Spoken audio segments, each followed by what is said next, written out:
በአፍሪካ ቀንድ እየተካሄደ ያለው መጠነ ሰፊ ፋይናንስና የግብር ማሻሻያ ተከትሎ ኢትዮጵያ በምስራቅ አፍሪካ ከሚገኙት ሀገራት መካከል በተቀጣሪ ሰራተኞች ደሞዝ ላይ ከፍተኛ ግብር በመጣል ሶስተኛዋ ሀገር መሆኗ ታውቋል። ይህንን መረጃ ይዘናል፣ እናካፍላችኋለን። በሱዳን በተፈጸሙ አስከፊ ወንጀሎች ውስጥ እጃቸው አለበት የተባሉ ከፍተኛ የተባበሩት አረብ ኤሚሬትስና የኢትዮጵያ እንዲሁም የቀጠናው ባለስልጣናት ላይ በዓለም አቀፉ የወንጀሎች ፍርድ ቤት ምርመራ እንዲደረግ ተጠየቀ። ይህንን መረጃ ይዘናል። የሀጫሉ እውነት እንዲወጣልኝ ፈጣሪ ለምኑልኝ ስትል የሀጫሉ ሁንዴሳ ባለቤት ወይዘሮ ፋንቱ ደምሴ ተናግራለች። የቮይስ ኦፍ ኢትዮጵያን ቤተሰቦች ሰብስክራይብ ማድረጋችሁን እያስታወስናችሁ በዝርዝር ወደ የምንመለከታቸው ጉዳዮች እናልፋለን።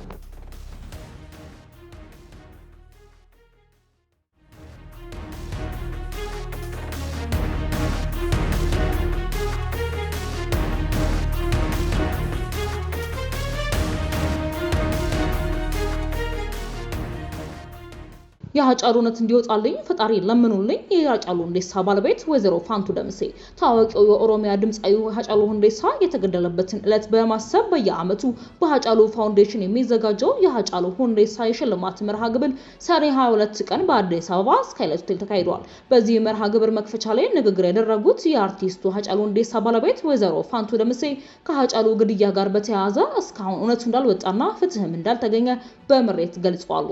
ወይዘሮ ፋንቱ በንግግራቸው መጀመሪያ ላይ የሀጫሉ ግድያ የተፈጸመበት ሁኔታ አስክሬኑ የተገኘበት ተባለው ስፍራና የተገደለበት ቦታ ፍጹም የተለያየ መሆኑን በማንሳት ንግግራቸውን የጀመሩት ስለ ሁኔታው ሲያስረዱ በመጀመሪያ ደረጃ ሀጫሉ እንደነሱ ወንድ ሳይሆኑ ከንቶችና ከሃዲዎች በሌላ ቦታ ገድለውት መኪና ውስጥ ተገደለ በማለት ለበራኳ ሲል ልጅ አማካኝነት በእኛ ላይ የሰሩትን ድራማ ሁሉ እንደ ሰው ሳይሆን በቸርነት ተሸክመን እንድንኖር ያደረገን እውነተኛ ፈጣሪ ከእናቱ ጋር ይመስገናል ብለዋል። እስከዛሬ ድረስ የባለቤቷን መገደል ተከትሎ ከደረሰባት ጥልቅ ሀዘን ማገገም እንዳልቻለች በንግግሯ ውስጥ በተደጋጋሚ ጠቀሰችው ወይዘሮ ፋንቱ ከሀጫሉ ግድያ ጋር የተያያዘው እውነት ግን ወደ ብርሃን እንዲወጣ በመጠየቅ ንግግሯን አጠቃላለች። ሁልጊዜም ይሄንን ቃል ደጋግሜ እላለሁ፣ ሙሉ 6 ዓመታት ቢያልፉም የሀጫሉ እውነት እስካሁን አልወጣልንም።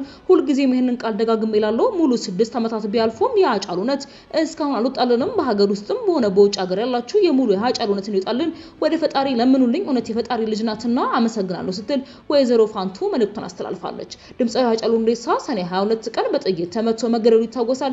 በወቅቱ በገላኒ ጋራ መኖሪያ ቤቶች አካባቢ በጥይት ተመቶ እንደነበር የተዘገበ ሲሆን በአስቸኳይ ወደ ጥሩነሽ ቤጂንግ ሆስፒታል ቢወሰድም ህይወቱ ማዳን አልተቻለም። ከሀጫሉ ግድያ በኋላ የፌዴራል ከፍተኛ ፍርድ ቤት በቁጥጥር ስር ውለው የነበሩ 3 ግለሰቦች ከሐምሌ 27 2013 የቅጣት ውሳኔ ማስተላለፉ ይታወሳል።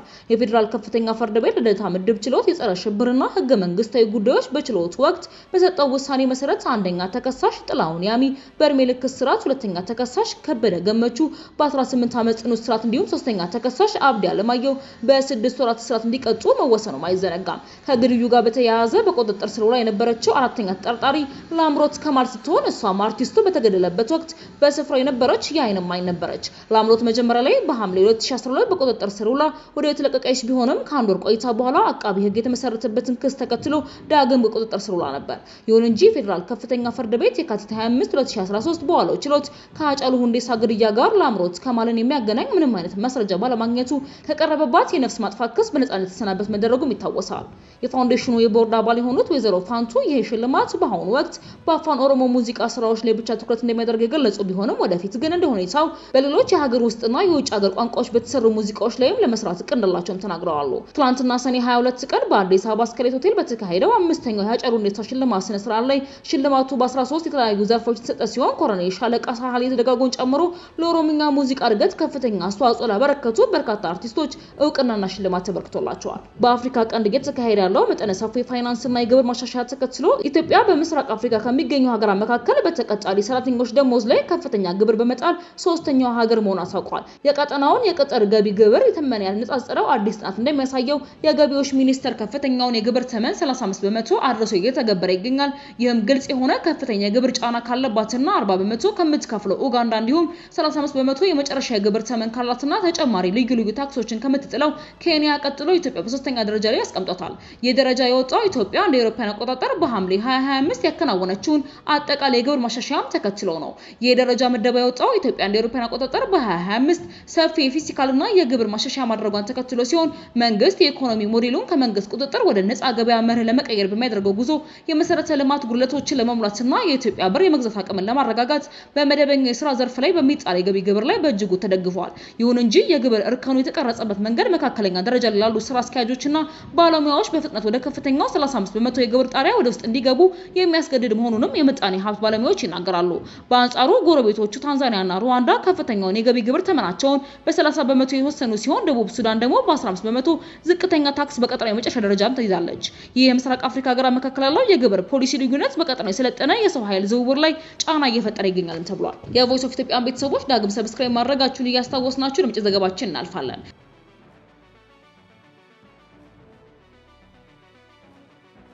በሱዳን በተፈጸሙ አስከፊ ወንጀሎች ውስጥ እጃቸው አለበት የተባሉ ከፍተኛ የተባበሩት አረብ ኤሚሬትስና የኢትዮጵያ የቀጠናው ባለስልጣናት ላይ በዓለም አቀፍ የወንጀለኞች ፍርድ ቤት ምርመራ እንዲደረግ ተጠየቀ። ዓለም አቀፍ የሰብአዊ መብቶችና የህግ ድርጅቶች ጥምረት በሱዳን ዳርፉር ክልል በተቀሰቀሰው ግጭት ለተፈጸሙ አስከፊ ወንጀሎች ምቹ ሁኔታዎችን በመፍጠር ረገድ ተሳትፏላቸው የተባሉ ኢትዮጵያን ጨምሮ የበርካታ ሀገራት ከፍተኛ ባለስልጣናት ላይ ዓለም አቀፍ የወንጀለኞች ፍርድ ቤት ምርመራ እንዲያደርግ ጠየቀ። ሚድል ኢስት ባወጣው ዘገባ መሰረት ይህ ጥሪ ሰኞ ዕለት የቀረበው ራውል ዋልንበርግ የሰብአዊ መብቶች ማዕከል ከተለያዩ የህግ ምርመራ የሲቪል ማህበረሰብ ድርጅቶች ጥምረት በመሆን የቀረበ ሲሆን አቤቱታው ዓለም አቀፍ የወንጀለኞች ፍርድ ቤት አቃቢ ህግ እንዲሁም ህግ አውጪ የሀገር ውስጥ ባለስልጣናትና አሸማጊዎች በሱዳን ተፋላሚ ወገኖች የተፈጸሙ ወንጀሎችን ሆን ብለው በማገዝ ወይም በማበረታታት ረገድ የተሳተፉ መሆኑን እንዲመረምሩ ይጠይቃል። ማመልከቻው የውጭ ሀገር ተዋናዮች ለፈጣን ድጋፍ ኃይሎች፣ ለሱዳን ጦር ኃይሎች የጦር መሳሪያዎችን፣ ቅጥረኛ ወታደሮችን፣ ቁሳቁሶችን፣ የሎጂስቲክስ ድጋፎችንና ፋይናንስን በማቅረብ በሲቪሎች ላይ ግፍ እንዲፈጸም አድርጓልም ሲል ከሷል። እንደ ዘገባው ገለጻ ማመልከቻው የተባበሩት አረብ ኤሚሬትስና የአርኤስኤፍ ቀጠናዊ ድጋፎችን የተለየ ሲሆን ይህም ከኢትዮጵያ፣ ከሊቢያ፣ ከቻድ፣ ከሶማሊያ፣ ከኬንያ፣ ከኡጋንዳ የተውጣጡ ስማቸው ያልተጠቀሰ ባለስልጣናትና አሸማጊዎችን ያካትታል። ጥምረቱ በማመልከቻው ላይ የተካተቱ ባለስልጣናትን ማንነት ስም ይፋ አላደረገም። በተጨማሪም ማመልከቻው ከሱዳን ጦር ኃይል ጋር በተያያዘ ለተፈጸሙ ወንጀሎች የኢራንና የቱርክ እንዲሁም የግብጽ ሰፊ ሚና ያካተተ መሆኑን ገልጿል።